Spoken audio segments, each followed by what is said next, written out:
आता बातमी कोल्हापूरमधून। अंबाबाई मंदिरामध्ये चाललेल्या जीर्णोद्धाराच्या कामामध्ये त्रुटी असल्यासंदर्भातला आरोप केला गेलाय। हिंदुत्ववादी कार्यकर्त्यांनी याबाबत आक्रमक भूमिका घेतली आहे। मंदिरामध्ये ब्रेकरच्या वापरामुळे मूर्तीची झीज होत असल्याचा दावा या कार्यकर्त्यांकडून करण्यात आलाय। जिल्ह्यातील लोकप्रतिनिधींचं या संवर्धनाच्या कामाकडे लक्ष नाही असाही आरोप केला गेलाय। याबाबत हिंदुत्ववादी कार्यकर्त्यांसोबत आमचे प्रतिनिधी अमरसिंह पाटील यांनी संवाद साधलाय, बघूया।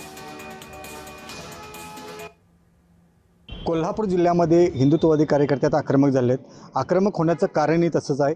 आई अंबाबाईच्या देवळाचा म्हणजे सगळं उत्कृष्ट असा नमुना आणि ह्या ठिकाणी आई अंबाबाईचा देऊळ हे पूर्वीसारखं दिसावे यासाठी प्रयत्न चालू आहे, परंतु त्यामध्ये चुका आढळल्या आहेत आणि त्या सांगण्यासाठी आपल्यावर हिंदुत्ववादी कार्यकर्ते आहेत। काय सांगाल, काय चुका आहेत?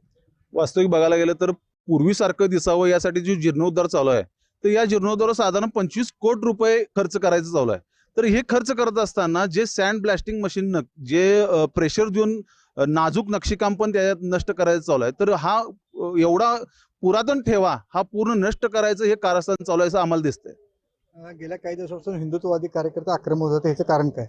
हिंदुत्ववादी सरकार आहे असं आपण सगळ्यांनी, हिंदुत्ववादी सरकार आहेच, पण त्याचा योग्य उपयोग होत नाही, कारण सतत हिंदुत्वावरच अन्याय होत चालला असं वाटतंय। अंबाबाईचं मंदिर हे कोणी उठतोय आणि काहीतरी गैरसमज पसरवतोय, त्यापेक्षा आमची एकच इच्छा आहे की कलेक्टरने हा खुलासा करावा, सामान्य जनतेला कळावं की बाबा काम काय चालू आहे। तुम्ही आता कलेक्टरना भेटला, इथून पुढची तुमची भूमिका काय असेल?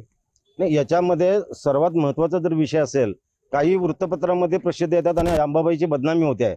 आज सुद्धा काही वृत्तपत्रामध्ये आलेलं आहे की तिथल्या ज्या काही आमच्या पुरातन मूर्त्या आहेत त्या मूर्त्या त्या ठिकाणी कुठलाही विधी न करता ज्या हलवून एका पोत्यामध्ये टेंबलाबाईच्या ठिकाणी पत्र्याच्या शेडमध्ये ठेवलेल्या आहेत, ही निषेधार्थ गोष्ट आहे। कारण कॉन्ट्रॅक्टरला काम दिलेलं आहे हे संवर्धनाचं दिलेलं आहे, पण तिथून मूर्त्या नेण्याचं नाही आहे आणि यांना हा काय मालकी हक्क नाही आहे की तिथून मूर्त्या नेण्याचा यांना कुठल्याही प्रकारचा अधिकार नाही। आणि जर याबाबत खुलासा म्हणजे कलेक्टरांनी नाही केला तर या संदर्भात निषेधार्थ कोल्हापुरातल्या सर्व भक्तांना घेऊन कोल्हापूर बंदसारखी सुद्धा हाक देऊ। अमरसिंह पाटील, जय महाराष्ट्र, कोल्हापूर।